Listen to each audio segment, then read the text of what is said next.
Bonjour à tous, merci de nous rejoindre pour ce face-à-face consacré au Sahara occidental, ce territoire désertique de 266 000 km² au nord-ouest de l'Afrique.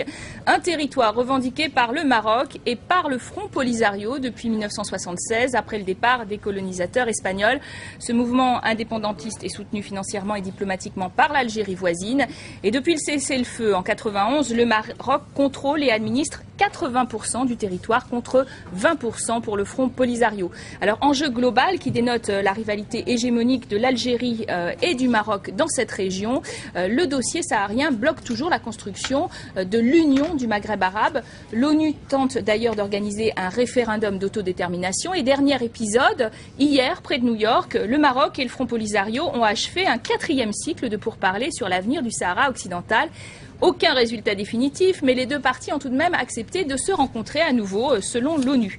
Quel espoir pour ce conflit vieux de 30 ans? C'est la question que nous allons poser à nos deux invités, bons connaisseurs de cette région. Sadek Haji, bonjour. Bonjour. Journaliste indépendant marocain, auteur de Voyage dans la France musulmane chez Plomb.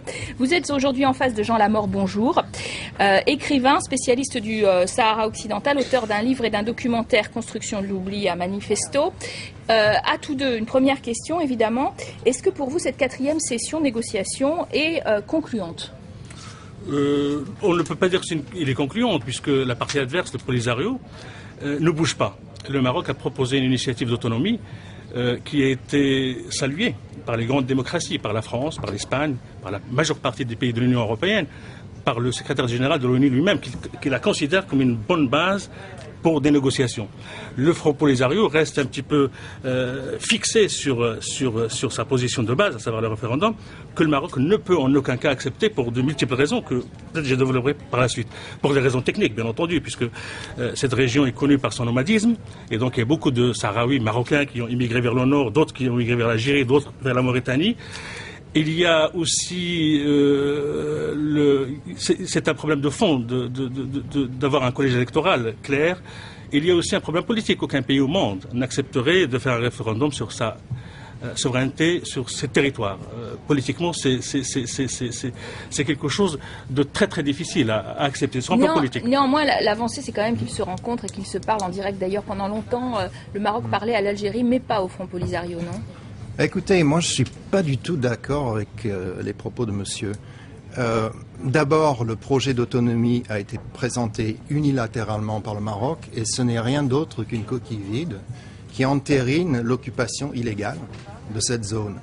En ce qui concerne les autres pays qui seraient prêts ou pas... Vous dites que ce n'est pas pareil que l'autodétermination, ça n'a rien à voir. Ensuite, les pays qui sont prêts à voir un pays indépendant, il y en a de très nombreux. Le Front Polisario, la République arabe sahraouie démocratique, est cofondateur de l'Union africaine. Dans l'Union africaine, il y a une majorité de nations africaines qui ont reconnu la race de la République arabe sahraouie démocratique.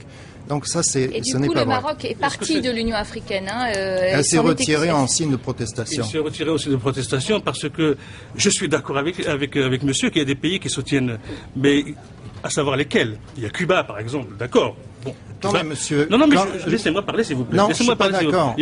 Cuba, ils soutiennent le Polisario ou pas? Non, mais est-ce que je peux dire la vérité? Vous ne pouvez pas faire abstraction d'une majorité des pays africains. Le Maroc est africain. Les grandes démocraties du monde. Alors, les nations africaines ne sont pas démocratiques dans ce cas-là? Si la France n'est pas un pays démocratique, dites-le. La France a des liens vénaux avec le Maroc, vous le savez très bien.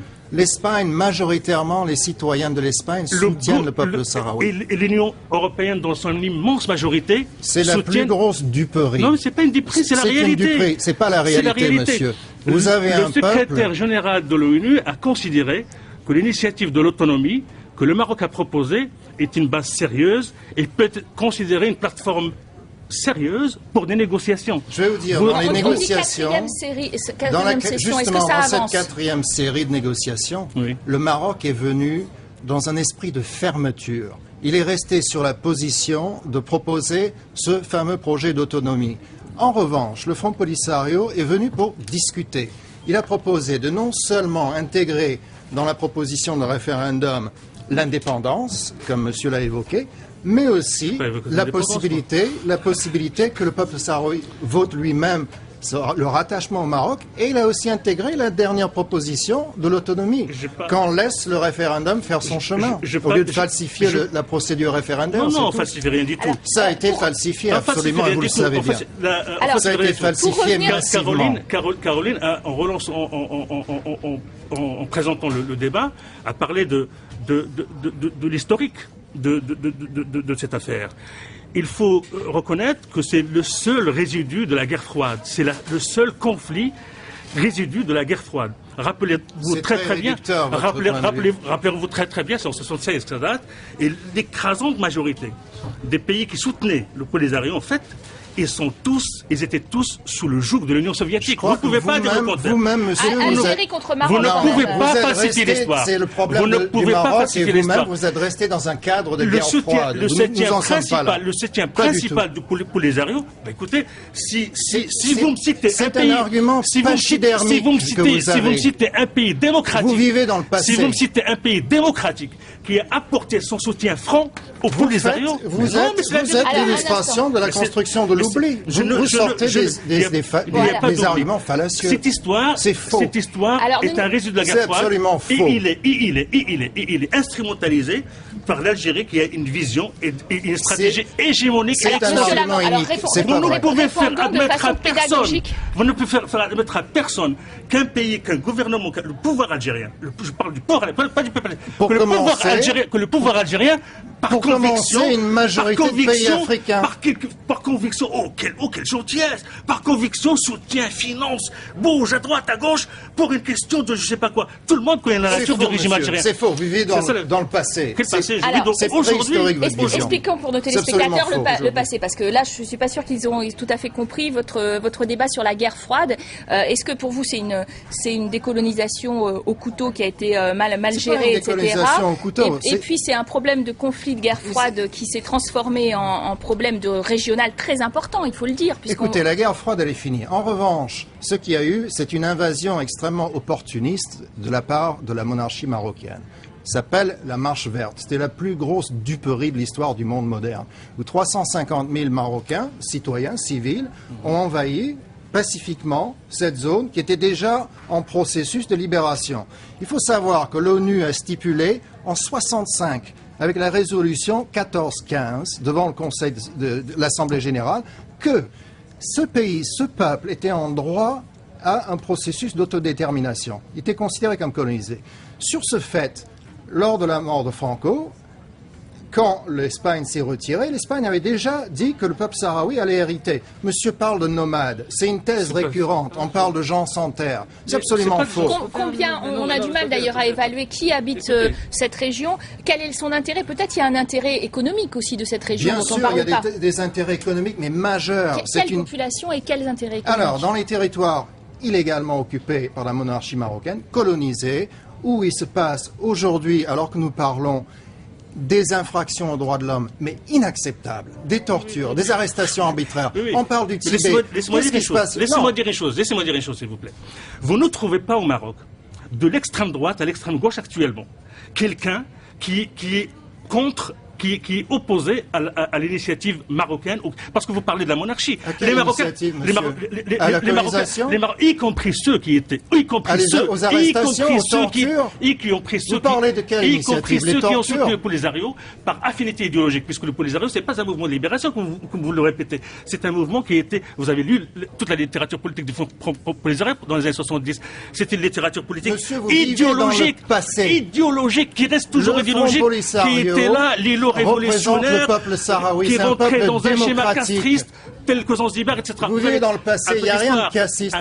En revanche, le Maroc, c'est une tyrannie aujourd'hui. Ce n'est pas une tyrannie, le Maroc. Regardez ce qui se passe au Sahara. C'est une démocratie dans la région, vous le dites vous. C'est absurde. Vous le dites vous. C'est la réalité, mais laissez à l'opinion publique internationale juger le Maroc, qui le juge tous les jours. Non, ça, vous le dites. Pas vrai. Parce que vous êtes stalinien, voilà, c'est pour ça que vous le dites. C'est absurde ce que vous dites. Vous vivez dans les années 70. Vous êtes la monarchie, mais les plus grandes démocraties, les plus grandes démocraties les plus grandes démocraties, moi, sont des monarchies, monsieur. Pour plus de compréhension compréhension pour nos téléspectateurs qui ont du mal à suivre quand tout le monde parle en même temps. Pour vous, est-ce que justement, on dit ça empoisonne la région? Est-ce que c'est une rivalité finalement de pouvoir entre Maroc et Algérie qui se joue là aussi et qui empêche l'évolution? Il n'y a pas de rivalité. La question, c'est entre le Front Polisario qui représente le peuple sahraoui et les autorités marocaines. L'Algérie n'a rien à voir dans le débat. D'ailleurs, Ban Ki-moon n'a pas invité l'Algérie aux discussions à Manhasset. C'est clair et net.